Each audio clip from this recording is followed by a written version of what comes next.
Tinawag ng Malacanang na walang basihan at pure hearsay ang mga paratang ng dating kongresistang si Zaldico laban kay Pangulong Bongbong Marcos Jr.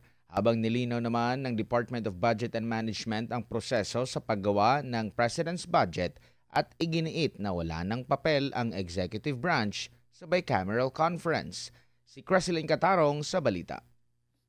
Inihayag ng Malacanang na updated si Pangulong Ferdinand Marcos Jr. tungkol sa mga ibinabatong aligasyon ni dating Ako Bicol Party List Representative Zaldico laban sa kanya. Kaugnay dito, iginiit ni Presidential Communications Office Undersecretary Claire Castro na walang papel ang Pangulo sa umunoy 100 bilyong pisong insertion sa budget na isa sa mga akusasyon ni Ko. Idinagdag ni Castro na marami sa mga salaysay ni Ko ay may inconsistencies at hindi kapani-paniwala. Kung ang Pangulo, ayon na rin sa sinabi ni Zaldico, ay hari daw. Bakit po kaya sa insertion pa ilalagay 100 billion pesos kung pwede naman po itong isama mismo sa NEP?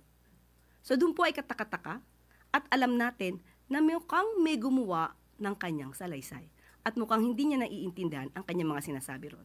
Binigyang diin naman ng opisyal na ang pagsasampa ng kaso ay hindi pang optics lang, kundi nangangailangan ng matibay na ebidensya. Kasabay nito'y inilahad ni Castro na walang kinalaman si Marcos Jr. sa mga aligasyon ni Ko at hindi raw nababahala ang Pangulo dahil siya mismo ang nagpasimula ng investigasyon sa mga anomalya sa flood control projects. Iginiit din ng palace official na ang mga paratang ni Ko ay pawang kathang isip lamang.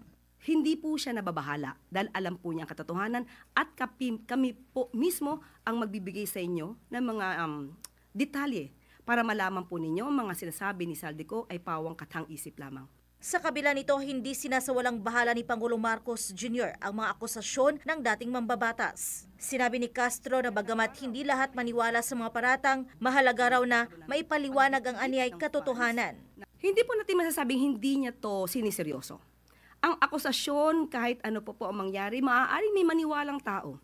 Kaya po ngayon pa lamang ay binibigay namin sa inyo kung ano pa ang katotohanan. At hindi natin siguro masisisi si Zaldico dahil alam natin na lumiliit ang kanyang mundo. Pinayuhan naman ng Malacanang si Ko na mas mainam na bumalik sa Pilipinas at harapin ang kanyang mga sinasabi sa harap ng lehitimong notaryo publiko upang maipakita ang ebidensya ng kanyang mga aligasyon. Para sa Diyos at sa Pilipinas kong mahal, ito si Creseline Catarong, SMNI News.